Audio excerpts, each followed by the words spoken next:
Alright, another day, another dig. We've got a fairly high signal here, 42, 44. It's probably going to be a hard metal, but we'll soon see. Just under the surface.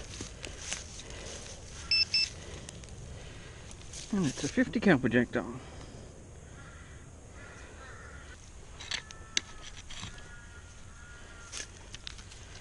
Yes, I should put my glove on, shouldn't I? Oh, look at that. Now that looks like a coin. So I'll give you a get on target, close up, and we might do a field spit clean. Got the coat of arms, got the rangaku and the bush chook. So possibly a threepence or a sixpence.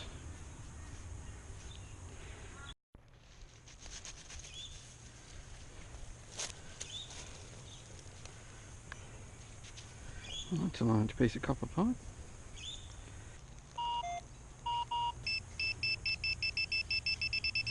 That sounds like it's up here.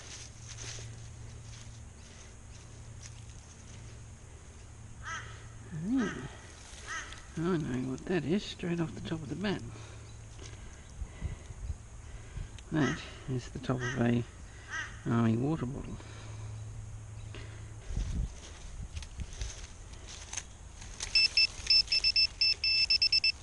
There it is.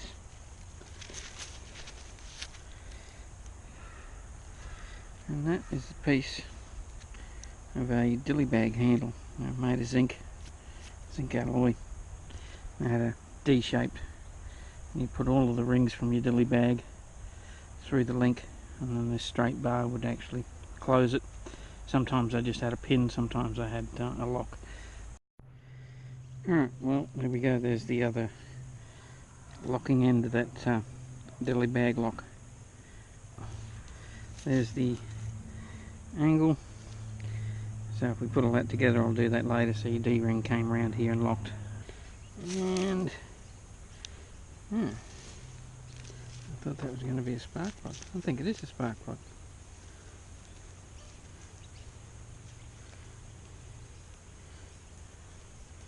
Or a fuse, an old type of fuse.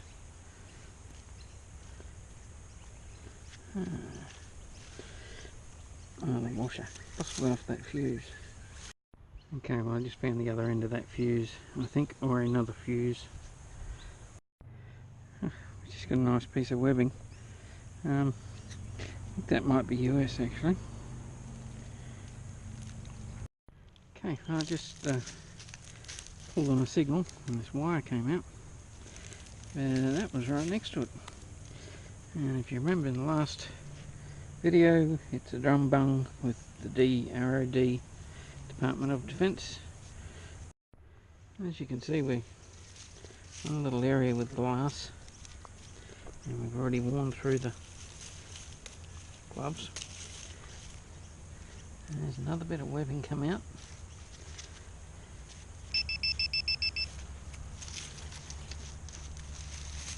Oh, 22 cartridge. No, it's not 22. Hang on a second.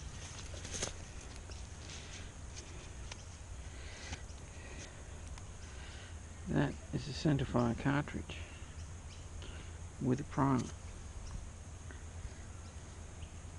It's 22 size. Okay. Help me out here, old mate. It looks like a 22, but it's got a primer. This whole thing appears to be one of their burn pits. We've got broken glass, we've got rusty steel, we've got bits of webbing, all manner of goodies, and it's all over the place. If I wave the detector over,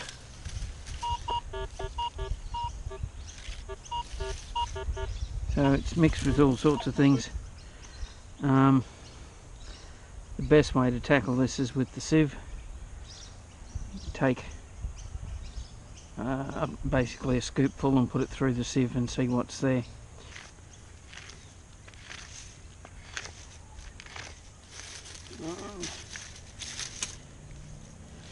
Yeah. Gold plate.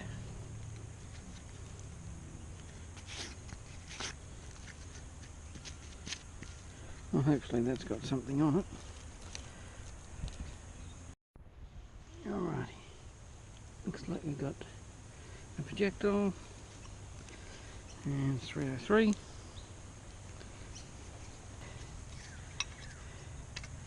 Ooh. Now that looks like a Bofors cartridge cut.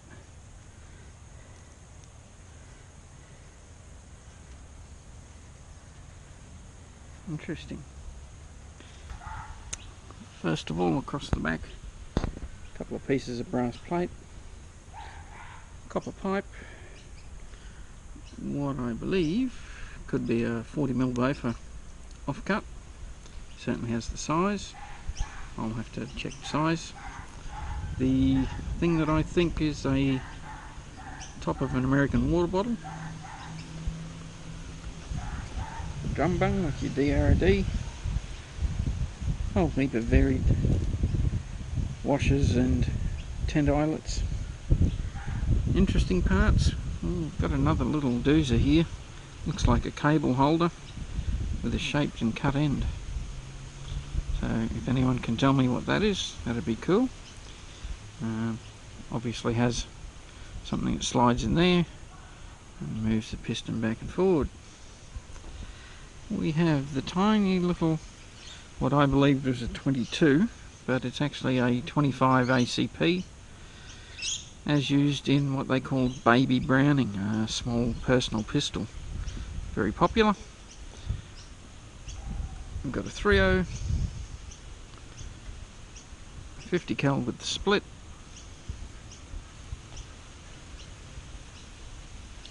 Our threepence, 1914.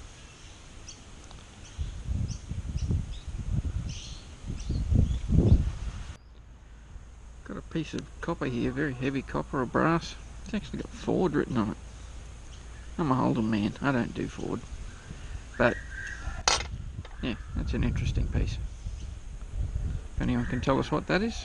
It's got a funny skewered line down the middle. The light fitting, wing nut, the dilly bag, also called a duffel bag or a kit bag, and you can see there that's not quite right, but I've got my other one here. This is actually a steel one, so you can see how they work. You simply go through all of the rings in your bag, and that's your holder, and you flip that over your shoulder. I've got a brass one around somewhere as well. Rightio. Over here, a couple of more bits of webbing. The long one I think might be American, seeing that's been through the fire. A bit of gauze mat there. Usually they had a little line of asbestos in them, and that was like their cooking fire, you know, for boiling the billy and so on. Heap of melted lead. The fuses, got one here called Dynamic. Once again, if I'm wrong and it's not a fuse, let me know. I suppose they could be glow plugs. I've never had a diesel, so I wouldn't know. The little wrap that I thought might have been off a transformer or something, could just be a wrap around the handle of a broom, who knows. The yellow plate, oh, I put that in the ultrasonic cleaner and didn't that come up? It's Marathon Electric Manufacturing Corporation, Marathon Motors, Wausau, Alternating, Wisconsin, USA. And you can read the rest of it on there. They're still in business under different trade names. I did send them an email, but obviously they don't really care about history because they never replied. So Marathon Electric Manufacturing Company, let's hear from you. And that sort of covers that one. Now, because we've been delayed with the computer, you might find a few videos coming within days of each other, because I'm just sort of catching up on what I've already done. So there we go. We didn't get into the pit of glass. There's our offcuts. It's a pretty blue glass in here. Look at the colour of that. Weird, eh? But that's all been through the fire. Alrighty, so let's wind up for today. All the good bits. And yeah, favourites, of course, you've got to stay favourite with the 50 cal and the threepence. But I just discovered the Ford bit, so that's pretty cool. As usual, don't forget to subscribe and like and sign into YouTube so I know that you're watching. Oh yeah, I forgot to tell you. This bit here is actually the cover from the jaws of a vice. If you look inside, you can see the treaded marks there and the rolled over edges where they've had it to stop damaging things in a vice. Isn't that cool? Alright, see you next time. Ciao.